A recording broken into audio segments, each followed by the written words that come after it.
In 2005, the writer David Foster Wallace gave a commencement speech at Kenyon College in which he took apart the cliched elements of the commencement speeches.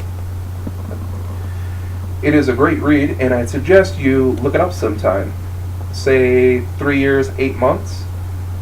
Now, I've been informed by those who do such informing that this is a convocation speech, not a commencement speech. Although really, it is a commencement speech. You are, after all, commencing in your careers in college, however convoked you may be today.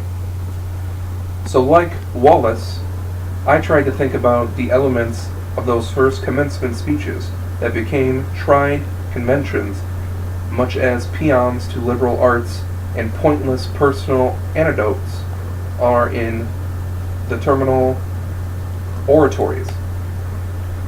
And the one thing that struck me about those talks is their reliance on the imperative mood.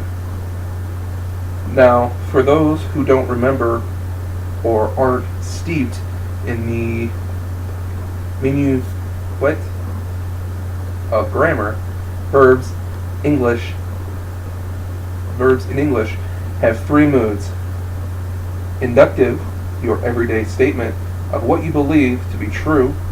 It's a beautiful day in the neighborhood. Subjunctive, which addresses that which you do not believe to be true at the moment. If I were a rich man, I'd build a big house with rooms by the dozen. And the imperative. What the imperative mood does is to rip the subject off of the injunctive sentence, shove the verb to the front, and leave you with a command. Because first commencement speeches tend to be instructive as well as welcoming, the imperative mood shows up all over the place. Love the liberal arts, respect your professors, pay your tuition bills on time.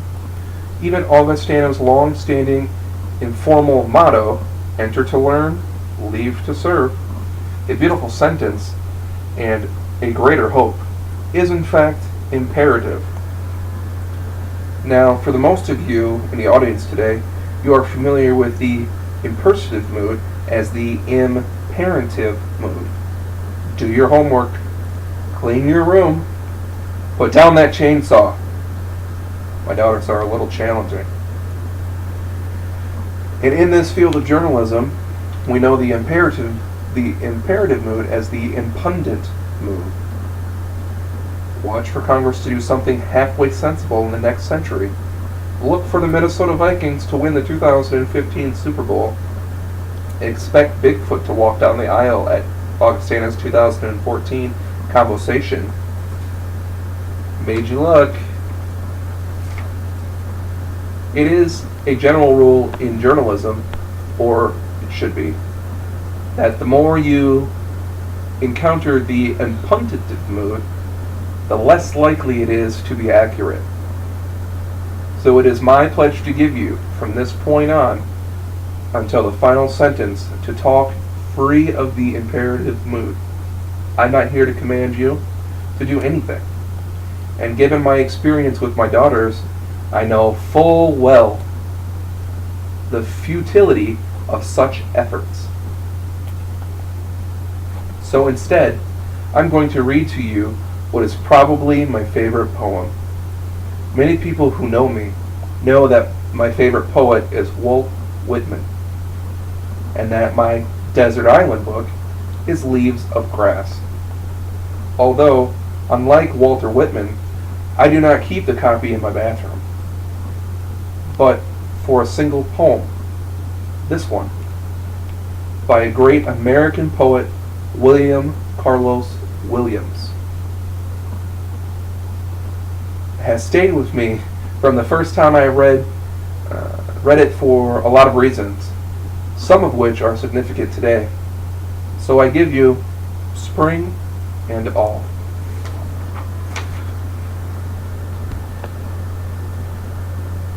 By the road of the contagious hospital, under the surge of the blue, molten clouds, driven from the northeast a cold wind, beyond the waste of broad, muddy fields, brown with dried weeds, standing and fallen, patches of standing water, and scatterings of tall trees.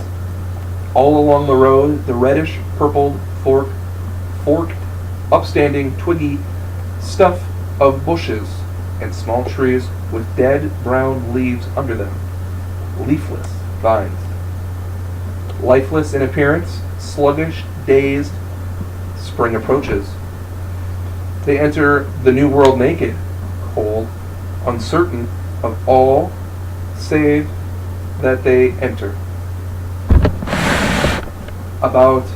All about them, the cold, familiar wind.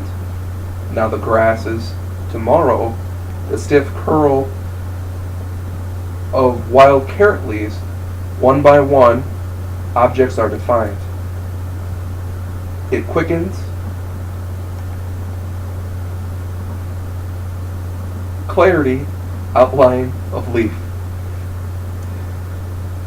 But now, this spark, dignity of entrance, still, the profound challenge has come up upon them. Rooted, they grip down and begin to awaken.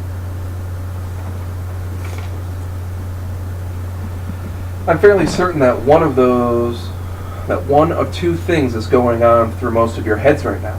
One is, this isn't the University of Woolloomooloo in Australia. September is the beginning of fall, so why are we listening to a poem about spring? And two, you mean we just threw down 30 grand to listen to some old coot read a poem? You're right on both. So let me give you 3 reasons why I wanted to use this poem today. First, William Carlos Williams, the author of Spring and All, is one of the most important poets of this century's produced in the 20th century. But William Carlos Williams was not trained just as a poet. He was in fact Dr. William Carlos Williams, a pediatrician, and when the occasion demanded, an obstetrician. So when he writes of entering the new world naked, he's not just crafting a metaphor, but bringing his medical practice to bear in his poetic representation of spring. Without belaboring this early imperative point about the liberal arts, I think the poem might suggest that to those thinking about pursuing the sciences, the possibilities of letting your experiences in lab find expression in other venues. Just as I think it might suggest for those thinking of pursuing literature and the creative arts, the inspiration science can bring to your work. Second, this poem, March or September, about beginning, and what Williams tells us is that beginnings are messy. They're not always golden sunrises over verdant hills with chirping birds and flowers tinted with glimmering dewdrops. There may be some among you for whom your beginning at Augustana College, is this Spielbergian opening good enough for you? But I'd be willing to wager that for most of you, there have been some lurking surprises in Eden. Maybe it's the person on your floor who decides to show everyone that dry campus and underage law be damned. One can indeed drink a 6-pack in 30 minutes. And maybe it's unwittingly steeped in the result of the effort an hour later. Maybe it's the roommate who enjoys binge watching Game of Thrones at 4 a.m. And maybe it's the roommate who does not appreciate you doing the same. Maybe it's the room itself. It's small. Maybe the loft doesn't quite fit you the way you imagined. Maybe it's discovering that those first classes are a little harder than you imagined them to be. And maybe it's just the pangs of homesickness that you didn't expect. Whatever the case, it's all part of the beginning. As William says, to return to the birth metaphor, you enter the world naked, cold, uncertain, and save that you enter. You don't pop out of the womb wearing the latest Armani, waving around a martini, and discoursing on what you read in the New York Times today. Beginnings are messy. You can ask your mom. But as Williams and your mom also tell us, the beauty will follow. Third, and the most important, what Carlos Williams, physician and writer, does in The Spring and All, is to show us that the ground where science and poetry meet. The act of close observation. He writes the poem as a response to overlying romanticized odes to spring that clouded both poetic journals and the popular press during the early part of the 20th century. Hey Noddy Noddy, the daffodils are bonny might have been appropriate for, and certainly was better written by Williams Wordsworth a century earlier. But the significance of the blooming flora and gambling fauna of England's Lake District seems somewhat diminished in an increasingly industrial and urban United States. Barely removed from the Great War, and the incessant reputation of those poetic images amplified the need to actually look at what is involved in spring, the decay and the muck that is necessary for the tulips to emerge and for the roses to gain their scent. Williams's poem also demands that we exercise the close observation where we are, the physical place we sit or stand. Not far for us, as it happens, from the road of the contagious hospital. We'll call it Grange Avenue. And that's what brings it back to you here today. You've arrived at a new home, a small town of about 2,000 citizens called Augustana College. And you need to get to know it. That is what our current NSS program and your Vikings guides and the facility and the staff are here to do. To make the unfamiliar become familiar as quickly as possible. So that you can begin to explore, discover, and create culture, the culture of Augustana. But to really know a place, William suggests, you have to begin to undo the process as soon as it's done. You have to take the familiar, the paths that you walk every day, the expectations you have for your surroundings, and you have to make them unfamiliar. You have to begin again.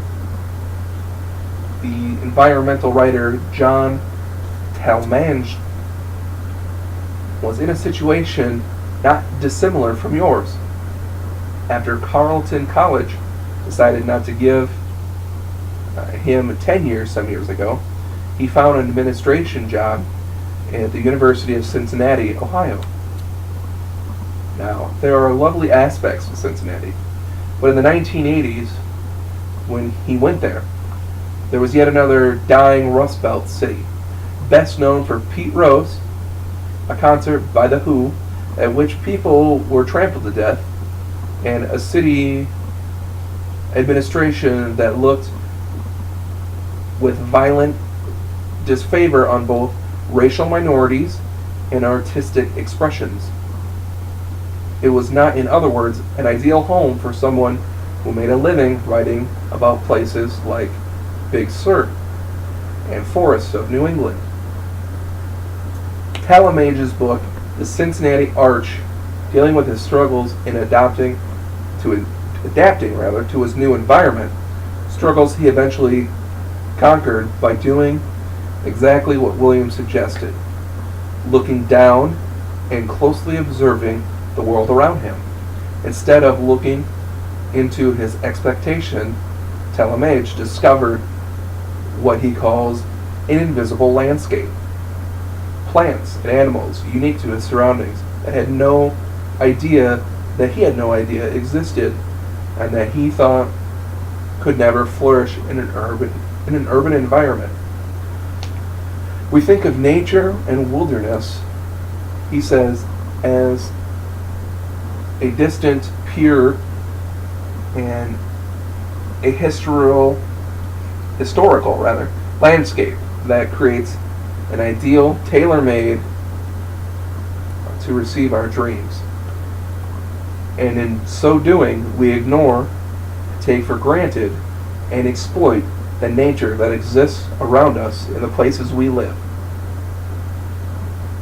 Attention, he argues, must be paid here and now.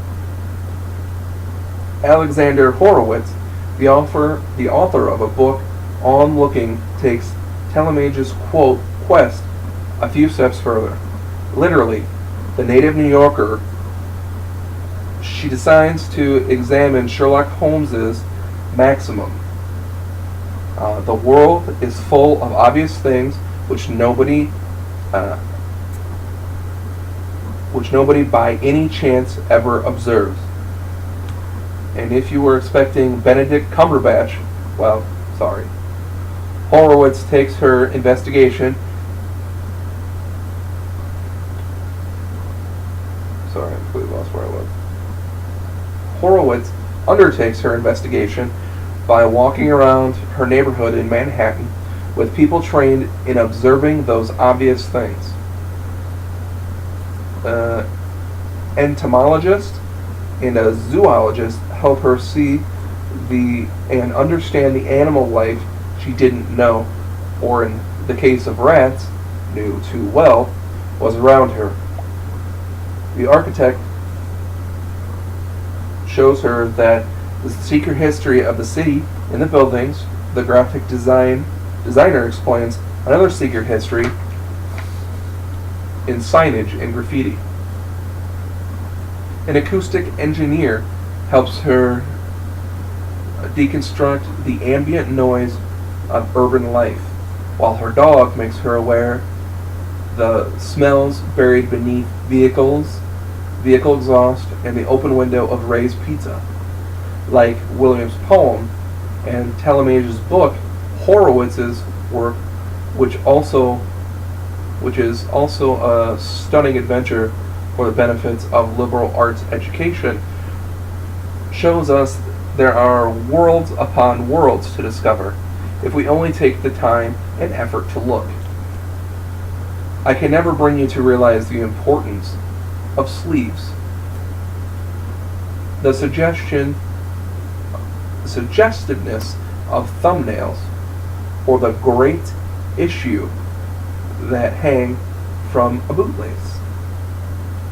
So the aforementioned Sherlock Holmes berates Watson in Arthur Conan Doyle's A Case of Identity, as it's worth noting that Doyle, like Carlos Williams, was a writer trained as a physician.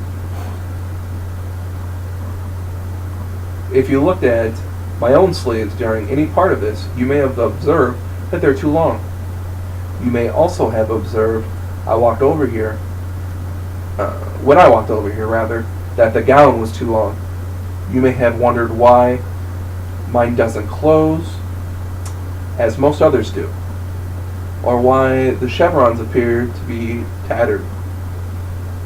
The gown I'm wearing today originally belonged to Professor Don Ferris, former Humanities Division chair, and with his wife Lucy, the founding parents of Augustana's English department. There are at least 60 years of Augustana history in this gown, some of which my colleague Sandra Looney can tell you from experience, some of which I can tell you from gossip, and all of which begin to become visible in the sleeves.